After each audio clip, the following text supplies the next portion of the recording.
ಶ್ರೀ ಚಿದಾನಂದ ಮಹಾಸ್ವಾಮಿಗಳ ಸಾಹಿತ್ಯ ವೇದಿಕೆ ರಾಜ್ಯಘಾಟಕ ಹಿರಸಿಂಧೋಗಿ.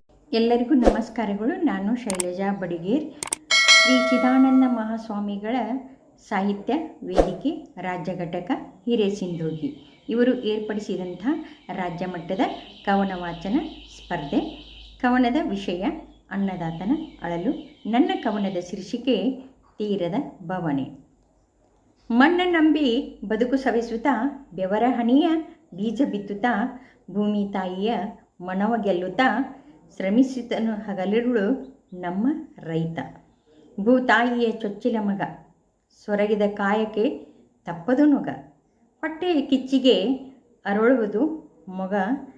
ಜಟಿಲವಾಗುತ್ತಿದೆ ವ್ಯವಸಾಯ ಉದ್ಯೋಗ. ಜಗಕ್ಕೆ ಅನ್ನ ನೀಡುವ ಅನ್ನದಾತನು ಸಹಿಸಿ ಬಾಳುತ್ತಿಹನು ನೂರು ನೋವನು. ಗದ್ದಕ್ಕೆ ಕೈಯಾನಿಸಿ ನೋಡುತ್ತಿಹನು ಖಾಲಿ ಮುಗಿಲನು. ಓಡುವ ಮೋಡ ಕಂಡು ಕಣ್ಣೀರ ಸುರಿಸುವನು. ಬೆಳೆದ ಬೆಳೆಗೆ ಸಿಗುತ್ತಿಲ್ಲ ಸರಿಯಾದ ಬೆಲೆ. ಬೆಳೆದ ಬೆಳೆಗೆ ಸಿಗುತ್ತಿಲ್ಲ ಸರಿಯಾದ ಬೆಲೆ. ರಾಸಾಯನಿಕ ಗೊಬ್ಬರ ಕಸಿದುಕೊಳ್ಳುತ್ತಿದೆ ಜೀವಶಲೆ.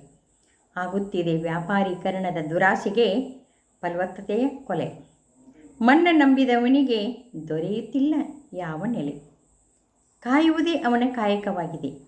ಒಮ್ಮೆ ಮಳೆಗಾಗಿ, ಮತ್ತೊಮ್ಮೆ ಬೆಳೆಗಾಗಿ, ಮಗದೊಮ್ಮೆ ಬೆಲೆಗಾಗಿ. ದೇಹ ಬಳಲಿ ಬೆಂಡಾಗುತ್ತಿದೆ. ರೈತ ದೇಶದ ಬೆನ್ನೆಲುಬು ಎನ್ನುವರು. ತನ್ನ ಹೊಟ್ಟೆಗಾಗಿ, ದೇಶದ ಪ್ರಜೆಗಳಿಗಾಗಿ ದುಡಿಯುವವನ ಬೆನ್ನು ಮೂಳೆ ಸವಿಯುತ್ತಿಹದು. ಈ ಜೀವ ಜೀವಿಸಲು ಕರುಣೆ ಸಾಕಾಗದು. ಕಾಯಕ ನಂಬಿದ ಕಾಯಕ್ಕೆ ಆಗಬೇಕಿದೆ ಎಲ್ಲದರ ಪೂರೈಕೆ. ಕಾಯಕ ನಂಬಿದ ಕಾಯಕ್ಕೆ ಆಗಬೇಕಿದೆ ಎಲ್ಲದರ ಪೂರೈಕೆ. ಧನ್ಯವಾದಗಳು.